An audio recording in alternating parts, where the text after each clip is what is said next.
Joining me now is Ivo Daalder. He was U.S. ambassador to NATO.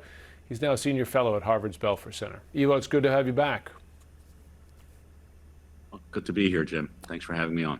I wonder, given North Korea increasing its support for Russia in this war, we already know China is helping with key components for its weapons. We know Iran is helping. Is it more correct now to look at this not just as Russia's war on Ukraine, but North Korea's, China's, Iran's?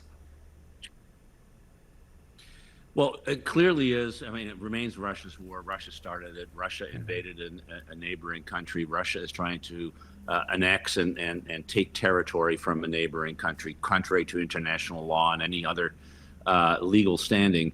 But it's clear that the countries like Iran, China, and North Korea are consistently and have consistently helped Russia for their own political reasons. They don't want this war to end other than with Russia, with a Russian victory. That's true for China, which sees this war as occupying Western forces in Europe. They would like to see Western forces occupied there, so they won't focus on East Asia. President Trump is helping with withdrawing troops from and capabilities from East Asia to the Middle East. That is all playing into China's hand. At the same time, the North Koreans are showing where their true colors are. The president may think that Kim Jong-Un respects him, but in fact, what Kim Jong-Un wants is he wants to be with countries like China and Russia to take the West. You know, it was only a few weeks ago when there was a sense of optimism in Ukraine and in Europe, because Ukraine, with its drone advances, was pushing Russian back at the front lines, but also punishing Russian energy infrastructure with drone attacks deep inside Russian territory. But does this combination of all these actors helping Russia now with troops and drones and missiles and so on, but also Ukraine's deep shortage of missile interceptors, could this turn the war in Russia's favor? Could it force Ukraine to capitulate? I think it's going to be difficult. Let's step back for a second. The reason why people were getting more optimistic is because the Ukrainians were hitting Russia where it hurt, and that is still the case. There are still shortages of petrol. There's still shortages at the pump. There are significant shortages in energy, and those attacks are continuing.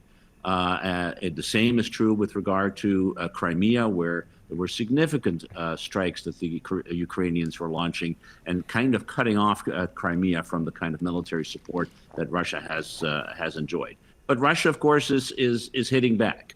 It's hitting back because, as you rightly report, the Ukrainians have run out of interceptors. And if you don't have interceptors like the Patriot air defense system, you can't intercept ballistic missiles.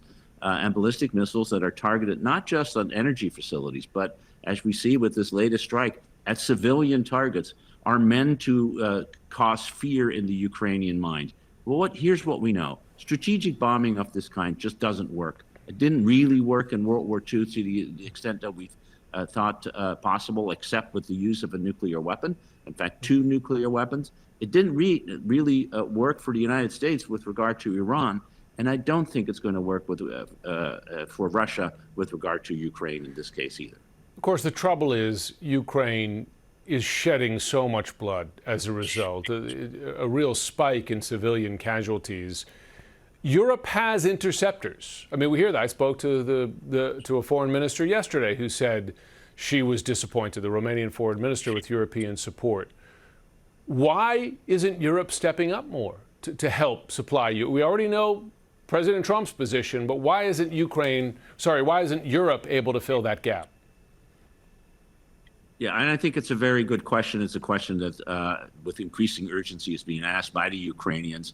I mean, part of the reason is they have already given large amounts of interceptors to Ukraine, and they only have limited stocks left. The Europeans are not only worried about what's happening to Ukraine, they're worried about a Russian thrust into Europe itself, to challenge NATO, to actually bring Europe directly into this war. If that happens, they don't want to be without those interceptors. Now, the strategic questions that Europe face, are we better off fighting Russia directly in the place it is fighting now, which is Ukraine, by helping Ukraine succeed? Or do we husband our resources for the day that Ukraine fails and the Russians are in fact coming after them. My strategic calculation would say it's better to help Ukraine now, to continue to strengthen your defenses, to make sure that Russia does not succeed in Ukraine, thereby limiting the likelihood of an attack on Europe directly. But then again, I'm not responsible for the defense of Europe, and I understand why there is a hesitancy here.